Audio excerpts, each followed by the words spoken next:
मैं गोविंद आप्टे और आप देख रहे हैं न्यू वर्ल्ड।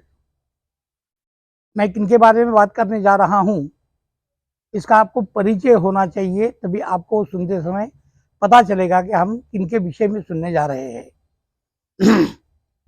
जिनके बारे में बात करूंगा वो है शिवपुरी अक्कलकोट निवासी परम सद्गुरु श्री गजानन महाराज।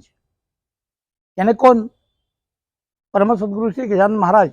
यह नाम शायद अनेकों ने सुना होगा, लेकिन ये है कौन, ये सबसे पहले जानना जरूरी है। और इसको समझने के लिए एक घटना मैं आपको बताना चाहूंगा, जिस घटना से विषय स्पष्ट हो जाएगा कि मैं किनके बारे में बात करने जा रहा हूं।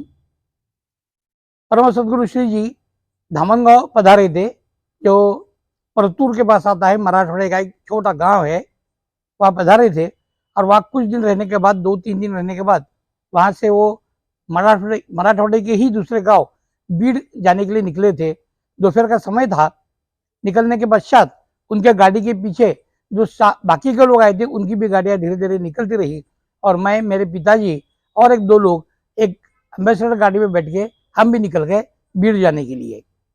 वो जमाना था जब वहाँ सारे कच्चे रोड हुआ करते थे, तो कच्चे रोड से आते आते आते मेन रोड लगने तक रात हो गई और हम बीड़ की तरफ बढ़ रहे थे। तब हमने देखा, गाड़ी मैं खुद चला रहा था, तब हमने देखा कि रास्ते पे लेफ्ट साइड से राइट साइड, इस तरफ से लेफ्ट हाथ से राइट साइड में एक ऊंचे पूरे, एक बहुत बलशाली शरीर है, लंबी दाढ़ी है, जटाएं हैं और बड़ी शांति से रास्ता क्रॉस करते हुए राइट साइड को आए।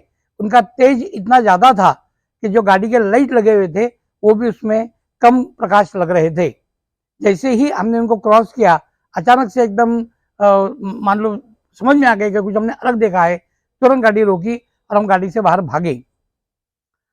हमने रास्ते में पूरा छान मारा, कोई नहीं था, कोई भी नहीं था। गाड़ी पलटा के गाड़ी के लाइट के उजाले में चारों तरफ चेक किया, कोई नहीं था। बड़ा आश्चर्य लगा। हम गाड़ी में बैठ गए और वापस बीड़ पहुंचे। जब हम बीड़ में आए, जहाँ महाराज श्री जी का मुकाम था, वहां जब हम पहुंचे तो महाराज श्री जी विश्राम जाने की तैयारी में थे और कुछ लोग दर्शन के लिए लाइन में खड़े थे। ये 4 या 5 लोग होंगे। हम भी जाके कतार में खड़े हो गए, लाइन में खड़े हो गए। मेरे पिताजी मेरे आगे थे और मैं पीछे था। जैसे ही मेरे पिताजी ने माथा टेका, उठते उठते ही महाराज श्री जी ने कहा, क्या आपटे साहब, कितना विलंब कर दिया, आपको देखने के लिए वहां तक आना पड़ा। या अपना परिचय उन्होंने इस प्रकार से दिया हुआ है। ऐसी ही दूसरी घटना है, जब एक अग्निहोत्र हाउस का उद्घाटन होने जा रहा था वापी में, तो वहां से मैं और मेरे मित्र हम जाने वाले थे दिल्ली। उद्घाटन के पश्चात शाम का समय है, अग्निहोत्र के बाद हम दर्शन लेने के लिए पहुंच गए कि दर्शन लेके अभी हम दिल्ली के लिए रवाना हो जाएंगे। तो दर्शन लेने के लिए जब मैं दरवाजे के पास गया और माथा टेका, दरवाजे अंदर किसी को जाने का परवानगी नहीं थी, मैंने जब दरवाजे से माथा टेका तो उठते समय देखता हूँ तो सामने महाराज जी है ही नहीं। सामने एकदम बलशाली शरीर है, लंबी दाढ़ी है, सफेद दाढ़ी है, सफेद जटाएं है, स्वयं साक्षात भगवान परशुराम सामने बैठे हुए, ये मैंने खुली आंखों से देखा है। पैर डगमगा रहे थे, पसीना पसीना हो गया था, क्षण भर का वो दृश्य था। मैंने दोबारा माथा टेक लिया और जब मैं उठा तो महाराज जी आशीर्वचन दे रहे थे, हाथ ऐसे ऊपर करके आशीर्वाद दे रहे थे और बड़े प्रसन्न हंस रहे थे। ये 2 प्रसंग मैंने इसलिए कहे कि जिनके प्रति मैं बात करने जा रहा हूं वो है कौन। आज सारे संसार में इनको वैश्वानर अवतार इस नाम से जाना जाता है। वैश्वानर अवतार, इसका मतलब होता है अग्नि का अवतार, प्रत्यक्ष अग्नि का अवतार ऐसे माना जाता है। ये अग्नि का अवतार है और इसीलिए इनके प्रति जब मैं बात करूंगा तो किनके प्रति मैं बात करने वाला हूं, इसका आपको परिचय होना चाहिए, इसलिए कह रहा हूं। अभी महाराज श्री जी के मार्गदर्शन में मेरे पिता ने कार्य शुरू किया था। पिता के हाथ के नीचे मैं काम कर रहा था, मेरी बहनें काम कर रही थी, बहुत बड़ी टीम औरंगाबाद में बनी हुई थी। और काफी समय निकल जाने के बाद परम सद्गुरु श्री जी ने मेरे पिताजी से कहा कि ऐसी जगह देख कि जहां पे अगर खड़े रह के तुझे कार्य करना हो तो किसी ने बैठ नहीं कहना चाहिए, अगर बैठ के कार्य करना हो तो एक खड़े रहे ऐसे नहीं कहना चाहिए। ये जैसे उन्होंने विषय कहा, उसके बाद वो औरंगाबाद से वापस अक्कलकोट चले गए। 3 या 4 दिन के बाद या 5 दिन के बाद, शायद 1 हफ्ते के अंदर अंदर ही यहाँ के एक बहुत बड़े जमीन के मालक घर पे आए और उन्होंने कहा कि मैंने मेरे ज़मीन में पूरा प्लॉटिंग किया है और मैं पहला प्लॉट आपको देना चाहता हूँ, पहला प्लॉट, क्योंकि मैं जानता हूँ आप कौन सा कार्य करने वाले हैं, इसलिए पहला प्लॉट मैं आपको दूंगा। पिताजी ने कहा कि प्लॉट तो आप दोगे लेकिन पैसा है नहीं, तो पैसा जब जमेगा, जैसे जमेगा वैसे करके धीरे धीरे करके दोगे तो भी चलेगा, लेकिन पहला प्लॉट आपके नाम पे करने के बाद मैं बाकी की बिक्री शुरू करूंगा।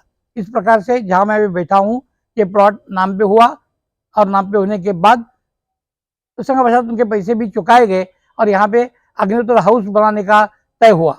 अग्निहोत्र बनाने का किस प्रकार से बनाना चाहिए, उसकी नियमावली क्या है, किस प्रकार से उसका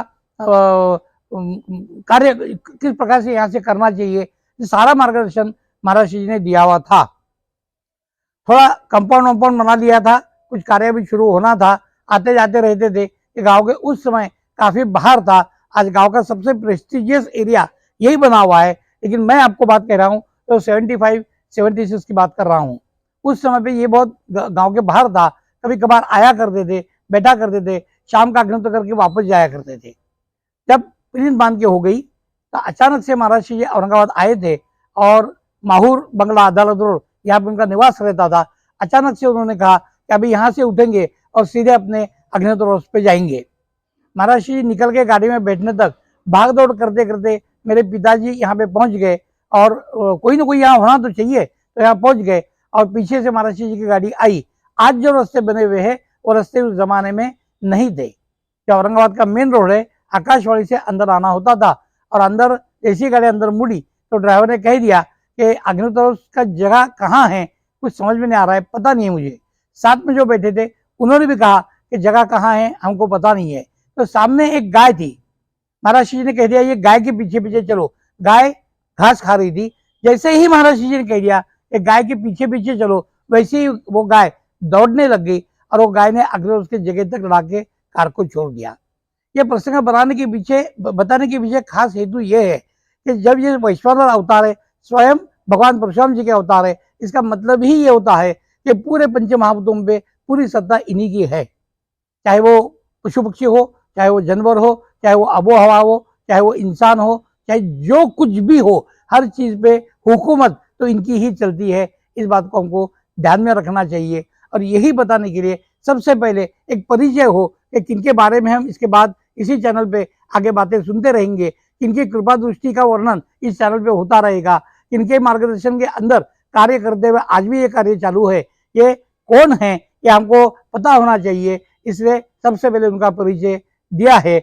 आगे ऐसे अनेक प्रसंग है कि जो प्रसंग बताते जाऊंगा और पता चलते रहेगा कि इस भूमंडल पर आज जो कार्य चालू है वो एग्जैक्टली कौन सा कार्य है, वो कितना महान कार्य है और उसका अंतिम दृश्य क्या होगा ये पहले ही बताया गया है। वो अंतिम दृश्य क्या है ये सारी बातें धीरे धीरे खुलती जाएंगी। नमस्कार।